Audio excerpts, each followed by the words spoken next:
Just gonna press record. Hey everybody, welcome to the Team Fit for Life call. Once again, I'm sorry if you hear Derek in the background. He's on an important phone call at the moment, but he'll be joining us in a minute. Starting off with a little bit of recognition first. We have, I only did this week of coach signups, but I know we didn't have a call last week. So there was actually like double, but it was a really good couple of weeks, you guys. You guys really rocked it out with sponsoring these last couple of weeks. So I know this team's been, not only our team, but the whole network experienced with slowdowns at this time. But I think our team's powering through, and we're going to prove that we don't need to slow down. We can keep powering through these tough times in these holidays. This week we had Shelly Cook brought in a coach, Katie Ecker, Chelsea Dill, Kim Adams brought in 2 coaches, Laurel Davidson, Carolyn Brockman, Amber Sierra, Terry Ryan, Charles Nelson, Stephanie Hall.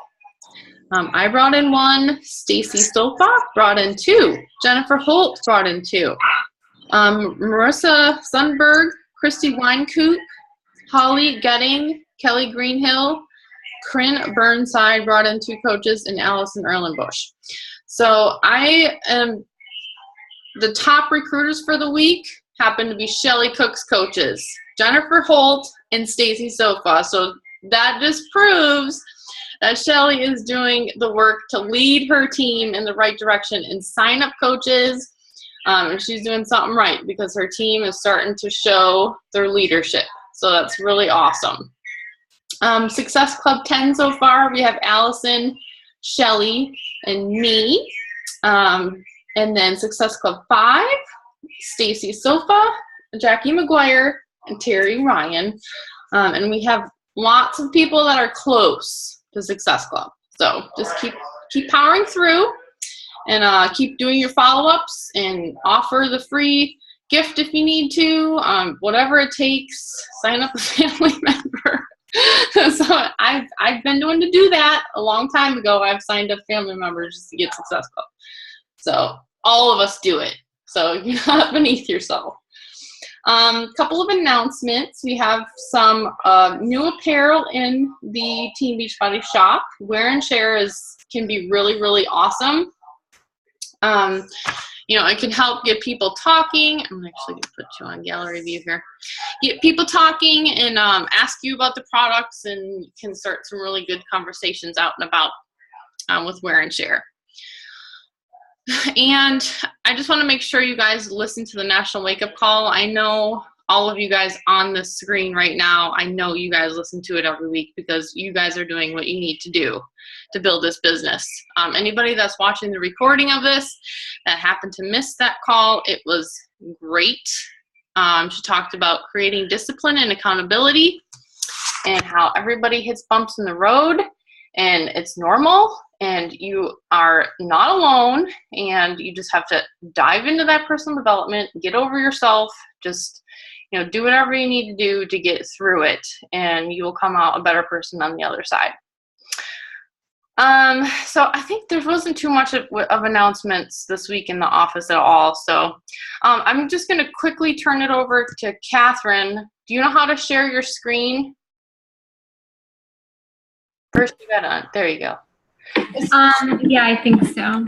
She's going to show us how to tag yourself in your Facebook like page, because I don't even know how to do that, and I've seen her doing it. So I'm like, how is she doing that? I can't figure it out. So just gonna show us really quick.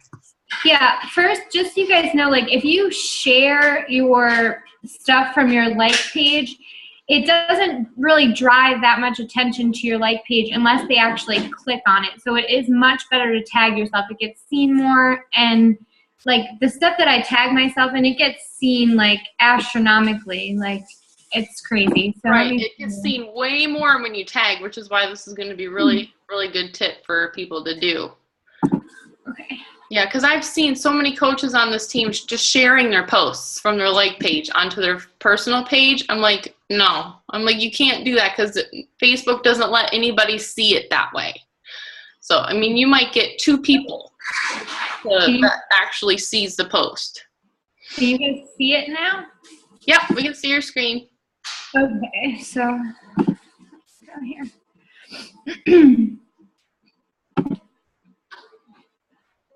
Okay, so when you put up a picture, you have to actually post the picture first. So let's just go to this one that I've already posted. Okay.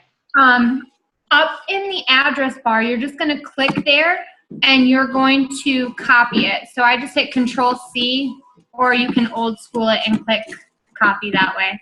Mm-hmm. And then all you do is you can either open a new tab or right in the same bar, just delete what's in there and just type it and hit enter. And then it takes you right there. And you just scroll down. Oh, where'd it go? Went to my next one. Whatever, we'll just tag this one. You just hit tag this photo, click, and then you can tag yourself. Oh my gosh, that is so easy. And it's even easier on your phone. If you're on your phone and you upload the picture, if you just go back into the Facebook app, you can actually just tag yourself if you go to your like page directly in your app, not through your pages manager, but actually right through your app. Yeah, it's super easy, but yeah, that's it. Awesome. Well, that was way easier than I thought. Yeah. But you can't do it directly from your page. Like, it's the weirdest thing. So, yep, that's it. I don't know how to shut it off. How do I stop sharing? I think you somehow stop share. There we go. Okay. Cool. Okay. Derek, are you coming in here or not? Yeah, sorry.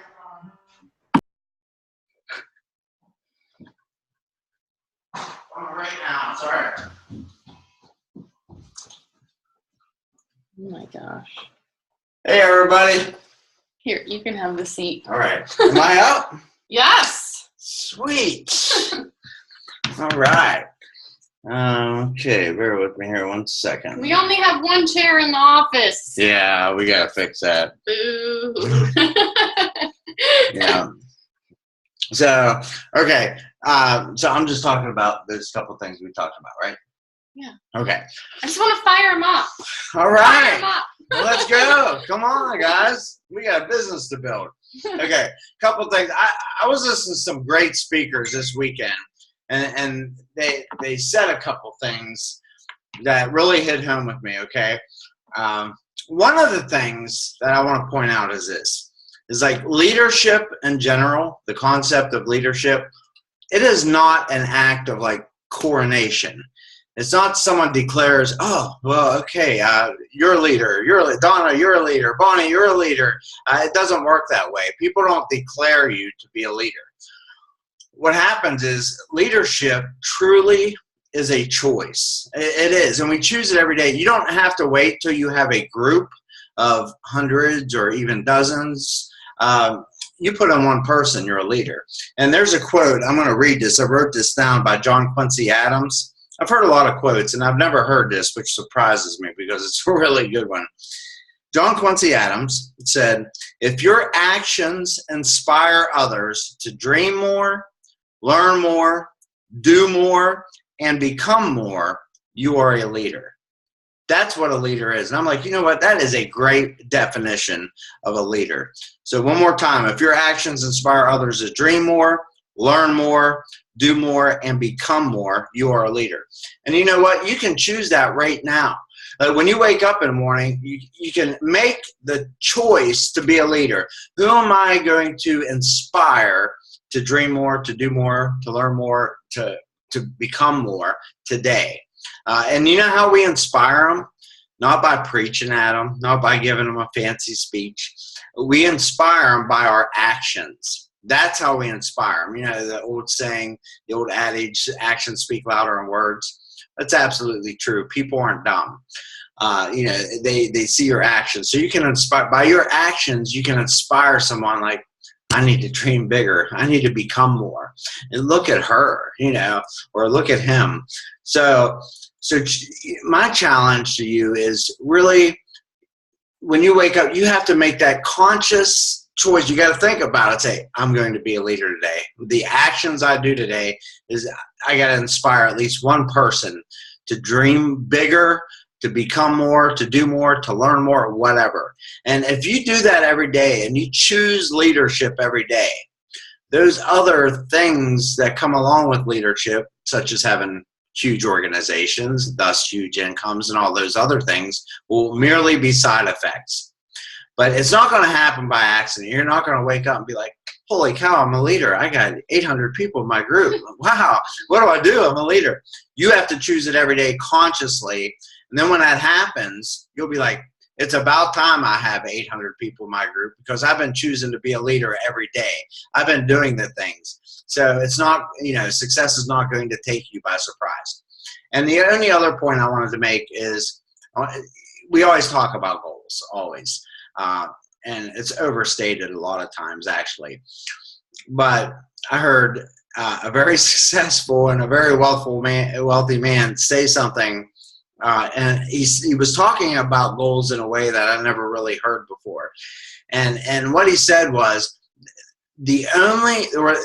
what gets you from a goal, which is just a dream written down with a date on it, is all it is. But what gets you from a goal to an accomplished goal are two things, and that's it. You got to have discipline and consistency. Doing the small things every day, like the slight edge and the compound effect teaches. Doing the little things over and over. The cumulative effect of that consistency will get you to your goal. So it goes from a goal to an accomplished goal only from discipline and consistency. So I challenge you to be a leader every day. Choose to be a leader every day by the definition of John Quincy Adams. And choose to be consistent every day with the small things. You don't have to uproot your life. You don't have to completely change everything you're doing. It's just a small, can I contact 3 people today? And not peddling stuff. Can I sell this? Can I sell that? But I'm talking about, you're a business person and you want to share this business opportunity with people from the opportunity side of things. There's people out there hurting hard for money. They are. I heard a quote or a stat this weekend also that 30% of Americans don't have enough savings to last them 30 days. So that's scary. Or excuse me, I said that backwards. Only 30% of Americans do have enough savings to last 30 days. Meaning 7 out of 10 people that you bump into, they couldn't even make it a month if something happened to their paycheck. You mean to tell me these people aren't looking for other ways to generate income? Are you kidding me? Of course they are. And they don't even know that our option exists unless you tell them. And you tell them by engaging in that consistent activity, by sharing it with a minimum of 3 people a day. So that's my challenge to you. Be consistent, choose to be a leader. And I always say this, but really the magic in accomplishing big things and getting a big group is the consistency. And I can say that by experience. I'm not always consistent, but for a period of time when I was really, really growing this thing, I was consistent every day. 7 days a week for 9 months. I was consistent. I can honestly say that. And it completely blew it up. That's what blew it up for me. So when I look back in retrospect, I'm like, it was that consistency. That's what did it. It wasn't coming in like a fireball and talking to 20 people in 3 days about this business and then falling off the face of the earth. It was a small, consistent actions day in and day out. And that's why you got to have your why. And your why needs to make you cry. It has to be important enough to you, not, well, I want to make more money. That's not going to make you cry. You have to have a why that really you want it so bad that if you have to live without it for another year, you don't even know what you would do with yourself, because you would go berserk, because you have to have it. It's a must. You got to have a why that is you got to be desperate for your why. And when you have a why that is that powerful, so it all stems from that. you will be consistent. You will choose leadership. You're going to do all the right things naturally because you want it so bad. You're just going to do whatever it takes. So come on, guys, just do it. I know a lot of you guys are doing it already. You know, believe me, I know. I see the results, and our team's growing. We got like 26 new, team members this week, and that's because people are being consistent. Like 50 over the last 2 weeks. Yeah, and like 50 new coaches over the last awesome. 2 weeks. So a lot of you guys are out there doing it. So I know I'm kind of preaching to the choir, to the people that actually show up to these things. But share the recording. People are going to watch the recording. Exactly. You're preaching to them. Exactly, and share it with those that you talk to. Because this is not rocket science. This is a simple business of doing the simple things over and over. Eric Worre is the first one to say that. You watch his videos, Network Marketing Pro. He's always going back to the basics, always, because that's what it is. And you just got to keep repeating it and repeating it and repeating it until either someone quits or they actually do it. They're naive enough to believe, well, maybe that's actually right. Maybe I'll actually try it for once, just to see and test it. And it works. It works all the time. So I guess that's all I wanted to say. Yeah, and I'll be the first to admit, like consistency, while I was in nursing, it was easy for me to be consistent because I had a schedule down pat, and like I was consistent. I knew what I had to do every day. The days that I didn't work, I knew what I had to do. The days that I worked, I knew what I had to do. I hit like my first why. And this happened to me when I hit, like, your whys change over time, and when you actually hit your why, you need a new one, okay? Because if you don't have a new one, things go backwards. And I learned that really, really, really fast. So my first why, I admit it, I don't care if he sees this, but was to get away from my ex-husband. That was my first why. I achieved that. My second why was to get out of nursing, okay? Guess what? In May, my why came true. I achieved it. I made it, I hit the goal, but I didn't have another why. So my consistency, and plus we were getting married, and like I let excuses get in the way, and I was not consistent about what I was doing the last couple months. I have been the last couple weeks, but 2 months before that, not consistent. I didn't have a why again, so I wasn't really focused on something, and I feel it. Like right now, my paychecks are way less than they were before. So you can't, even when you get there, like you cannot stop no matter what you do. If you have trouble finding your why, or talk to your success partner, talk to, family members, like just try to figure out your next burning passion. Do you want to go to Switzerland, or I don't know, something that's just going to drive you to that next goal? Because if you even lose focus and consistency for like 2 months, like I'm feeling it now. So I'm back, and I have my why in my head again, and I'm driving for it, and nothing's going to stop me. So I think that's it. Yeah. Okay. All right, guys. Well, hopefully we instilled a little fire in you and helped a little bit. And we will see you next week. Next week, Terry Ryan is going to be a guest speaker. She's going to talk a little bit how she's hit Success Club right out of the gate, like 3 or 4 months in a row. And she gets like 13, 14, 15 points, and she's brand new. So she's going to talk a little bit about what she's doing next week. So that'll be a good call. All right? Night. All right. Night, guys.